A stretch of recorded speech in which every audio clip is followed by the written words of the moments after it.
Hello বন্ধুরা, welcome back to my channel. কেমন আছো তোমরা সবাই? আশা করি ভালো আছো। আমিও অনেক ভালো আছি। টাইটেল থাম্বনেল থেকে বুঝতেই পেরেছো ভিডিওটি কী নিয়ে হতে চলেছে। তো চলো বেশি বকবক না করে ভিডিওটি শুরু করা যাক।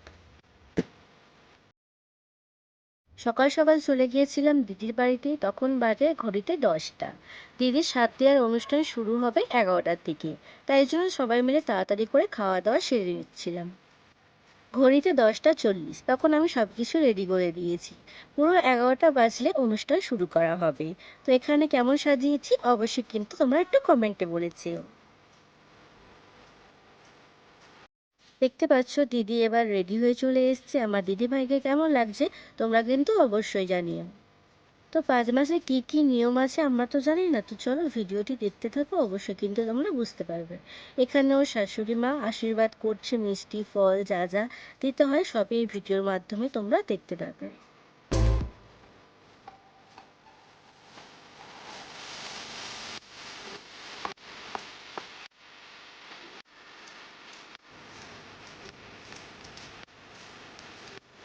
তারপরে এখানে আমার দিদির হাজবেন্ড একটু আশীর্বাদ করছে, ফল মিষ্টি যা যা দেওয়া সব দিয়েছিল।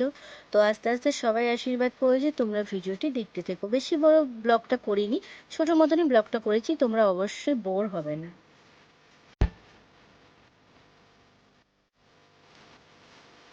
এটা হচ্ছে আমার দিদির যা। দিদির যা বলা ভুল, নিজের দিদির থেকেও কম কিছু নয়। উনি কিন্তু খুবই ভালো আর আমার দিদিকে খুবই ভালোবাসে।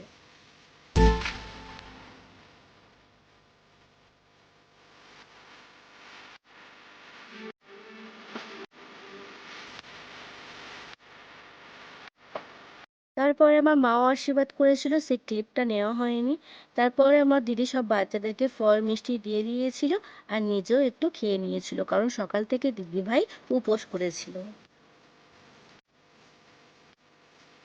5 মাসের স্বাদের সময় শুধু সকালের নিয়মটাই ঠিক টাইমে পালন করতে হয়। তারপরে আর কিছু নিয়ম থাকে না।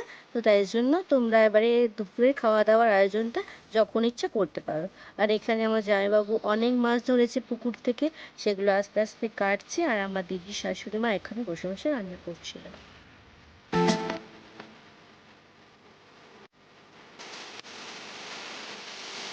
তারপর দুপুরে খাওয়ার জন্য দিদিকে আমি সুন্দর করে থালাটা সাজিয়ে দিচ্ছি। চলো কি কি দিয়েছি অবশ্যই তোমাদেরকে বলছি। ভাত দিয়েছিলাম, আলু ভাজা দিয়েছিলাম, তারপরে দিয়ে দিয়েছিলাম সিম ভাজা, তারপরে দিয়ে দিয়েছিলাম কড়াই ভাজা, তারপরে গোল গোল আলু ভাজা দিয়ে দিয়েছিলাম, তারপরে দিয়ে দিয়েছিলাম বেগুন ভাজা। তারপরে এখানে একটা মাছের মাথা ছিল আর একটা মাছের ডাঁটা ছিল। কি কি মাছ আমি তো জানি না, তবে এখানে মাছের একটা মাথা আর একটা ডাঁটা ছিল। তারপরে এখানে 1 বাটি ডাল ও 1 বাটি পায়েস ছিল। তারপর আস্তে আস্তে আমি সব কিছু জোগাড় করে দিয়েছিলাম। এবারে এটা সাজানোর পালা। তো দেখতে পাচ্ছ আমি সব বাটি করে সাজিয়ে দিয়েছি আর পাশে ফুলও দিয়ে দিয়েছি। এখানে ডাল, মাছ ভাজা, চিংড়ি ভাজা, মাছের ঝাল, মাছের ঝোল, চাটনি, পায়েস, মিষ্টি, দই আর ছিল জল। দেখতে পাচ্ছ? তো কেমন হয়েছে অবশ্যই কিন্তু জানিও। তারপরে দিদি খেতে বসে গেছে। আমার দিদিভাইকে কেমন লাগছে কিন্তু তোমরা অবশ্যই অবশ্যই কমেন্টে একটু জানিয়ে দিও।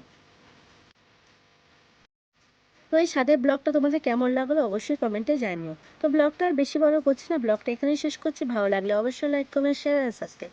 পরবর্তী ভিডিওতে তোমাদের সাথে আবারও দেখা হচ্ছে।